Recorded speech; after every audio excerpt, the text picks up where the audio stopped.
Hello and welcome to A Little Crafting.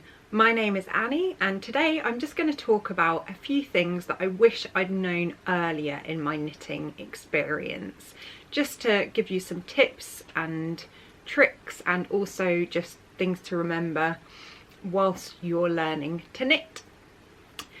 Just to give you some general context, I've been, I would say, a proper knitter for about 4 years. I have knit a lot of different things. I would say I'm pretty good at understanding sweater patterns and how to knit sweaters, perhaps not so good at socks. So I've learnt quite a lot along the way for 4 years of fairly solid knitting, and I really wanted to share that with you. Some of these things I've actually learnt very recently, and I wish I'd known them earlier because they would have been really helpful.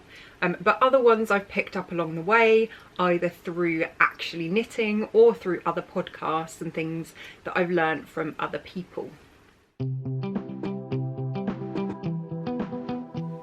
The first thing I have learnt over time is about tension and gauge, and the fact that it is different for everyone.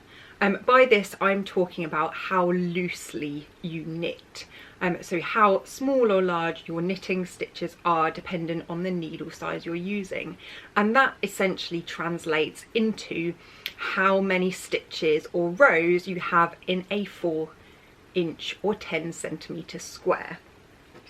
And I use something like this, which is an Addy kind of stitch counting guide for knitting sample is what it's described as, just to measure my gauge.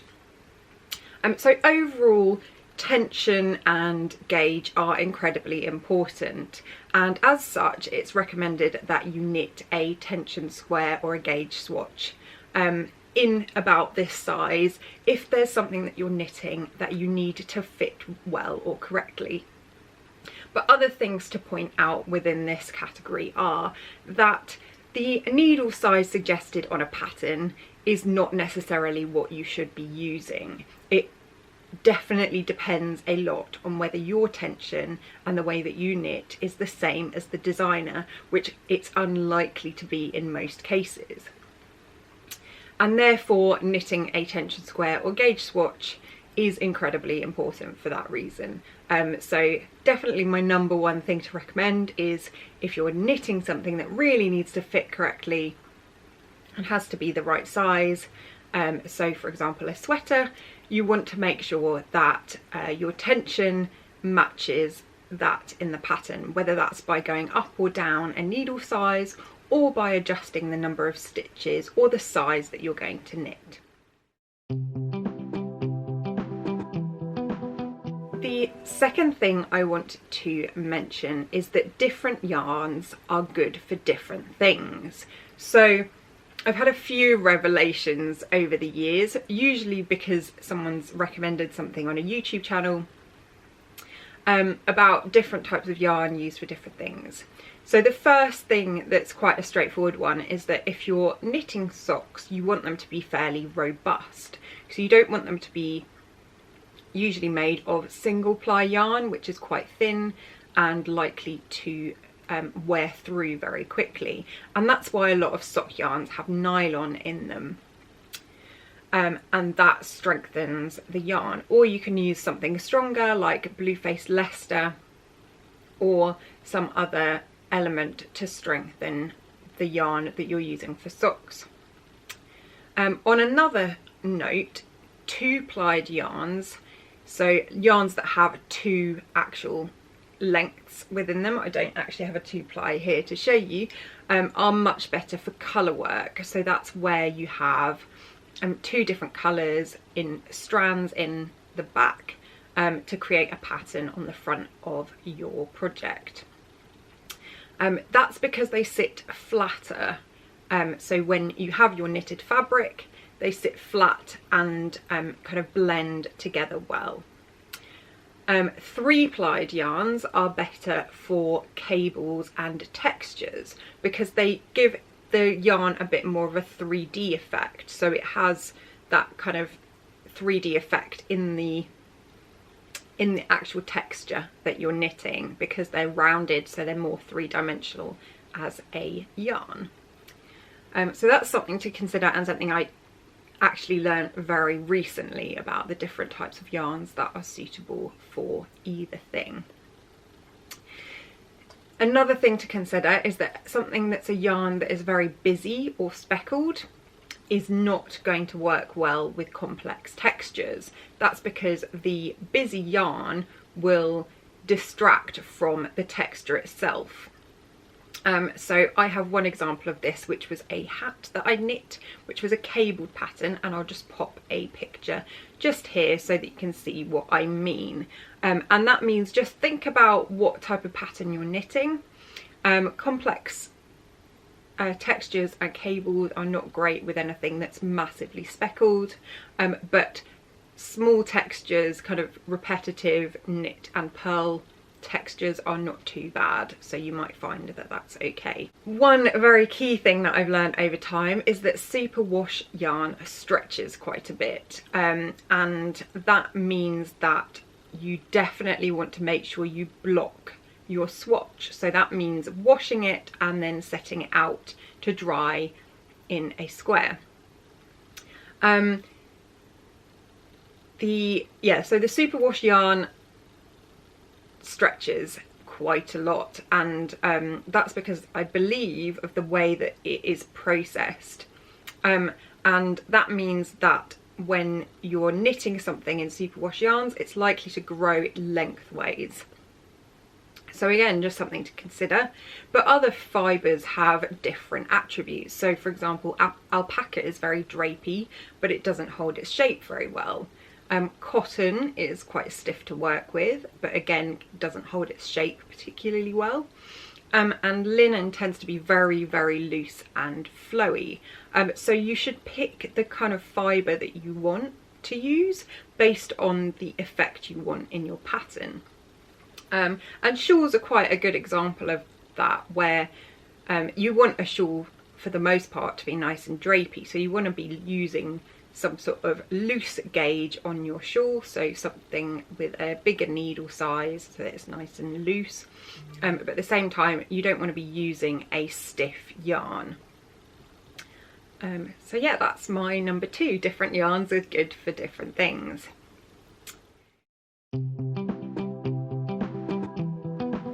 Number 3 is related to swatching, or kind of creating a tension square. And that is to say that washing and blocking knitting will change the way it drapes and looks. So that means that before you start, once you've done your tension square, you need to wash that square, because the way that it looks before you've washed it may not be the way that your sweater turns out after you've washed and blocked it. So it's worth washing and blocking that square to get an idea of the final product and how that's going to look. So this is an example of a tension square that I've created, and I will actually measure my tension on there, but my tension squares are always washed and blocked, and that really helps to see how the fabric is going to be. Of course, one of the things that you can't replicate when you're knitting a tension square is that you can't actually see exactly what your knitting is going to be like, especially if you're going to be knitting a larger circumference. Obviously this is a small circumference, so it's quite small. My sweater, when it turned out at the end, was quite a large thing. So the size of your circumference might change, but this still gives you a very good guide, so you don't start knitting something and it ends up in completely the wrong size. Number 4 is that wool is an amazing fibre and it isn't necessarily expensive. I use wool for the most part in my knitting, and that's because it's very warm and very versatile. You can go for different types of wool. So superwash wool is treated so that you can wash it in the washing machine, and non-superwash wool tends to be much more sticky and blend together much better, and that's hand wash only. But it depends on the project that you're after.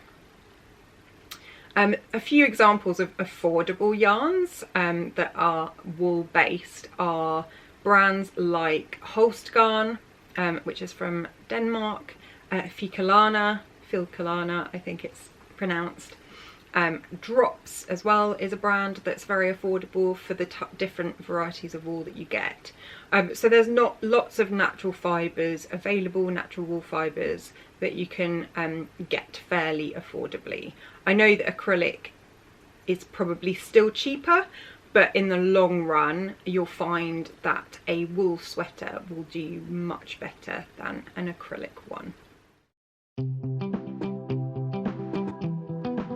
Number 5 is that understanding the structure of knitting makes it easier to fix mistakes. And I'll explain this, but also pop a picture here so that you can get the idea of how the knitting is structured. And to start with, I'd be talking about stockinette stitch because that's probably the easiest to understand. And it's just thinking about how your fabric all kind of knits together. No pun intended there.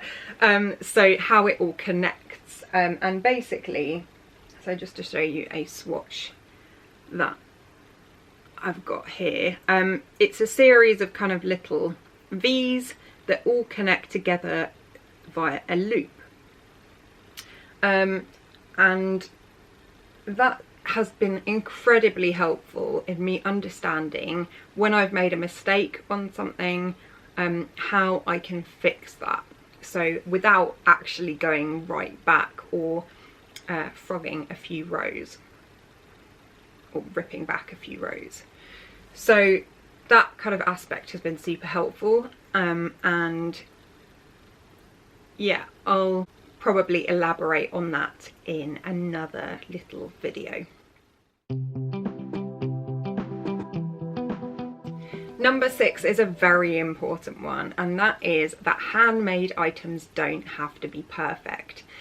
I am a bit of a perfectionist when it comes to things, and as a result I will often try and make my knitted project absolutely perfect. But handmade items are unique, and the mistakes that we make within them make them even more so and make them special. Obviously, if there's a huge mistake that really makes a difference to the project, then yes, it makes sense to rip back and try that section again. But if you're making you've made a very small mistake that you can easily just adjust the pattern to, then do it. Just leave it there. Most of the time, those little mistakes won't be obvious with the final product. No one else is going to notice, but you know, of course, that little tiny mistake is there. But it makes it unique. Don't beat yourself up about it if you make a mistake and leave it. I should really learn that for myself, to be honest. I still probably do beat myself up a little bit much for making those little mistakes.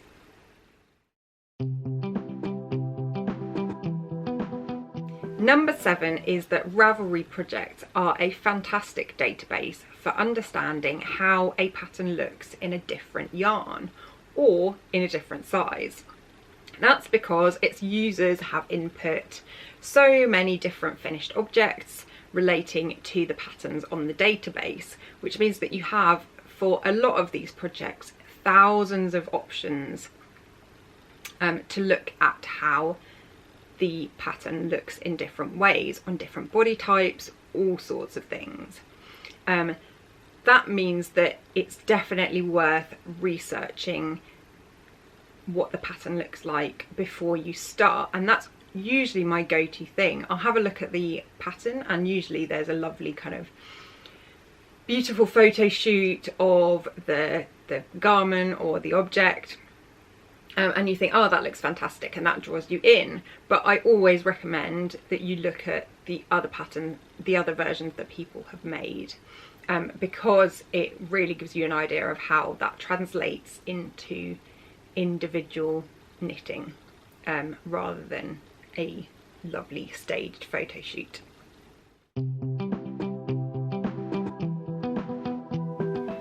Number 8 leads on from that, and that is that you don't have to follow a pattern exactly. Don't feel like if you want to make a sweater longer or shorter, or the sleeves longer or shorter, that you can't do it with a little bit of maths and just having a go. You want that sweater to be right for you, especially when it's a garment, or you want that pair of gloves to be right for you. I have small fingers. I know that most of the time I'm going to need to shorten the fingers. So just go for it. Have a go at adjusting things. Don't feel that you have to follow it right to the T. And the same goes for if you make mistakes. You might make a mistake and find that actually that looks really nice. Just go for it. Just adapt it.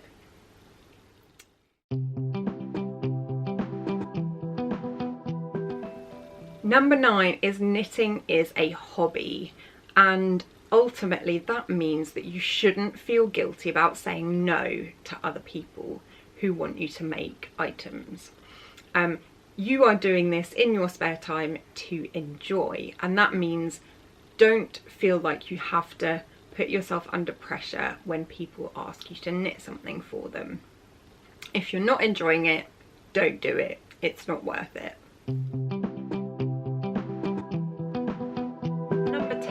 Finally is also a really important one, and that's be patient with yourself. If you're learning knitting and if you haven't done it before, it is a tricky skill to get used to, and it takes practice to be able to knit a jumper really well or anything really well. So just keep going. Don't criticize yourself for making mistakes. That's always how I learn in anything in my life. So just be patient, but give things a go as well. If you want to try a specific technique, just go for it. You'll be surprised that actually some of the techniques that seem really complicated in a final knitted item are not too bad. So for example, for me that was cables. I desperately, when I started knitting, wanted to knit something cabled because I loved the look of it, and I think cables look really, really complicated. But ultimately they are just twisting a set of knit stitches around each other. And that's as simple as that. It's just moving the stitches. That's all you need to do. So don't be scared to go for something. If you like the look of it, just give it a go. If it doesn't work out, you can wait a year and try it again. You know, it's not that bad. So I hope that's been useful. I won't run through the whole list again because there's 10 items, but do let me know if there's anything else that you've learned about knitting in your knitting history that is quite important. I've tried to find a list of things that are the most useful, but I appreciate that that's not going to cover everything. Thanks very much for watching. Please like and subscribe if you enjoyed this episode. I really appreciate it, and it does improve the visibility of my channel. And do follow me on Instagram. That is a_little_crafting, or Ravelry, where I'm known as Ankiwoo. Thanks very much. That's everything for today. I'll speak to you again next week in my regular podcast episode. Bye.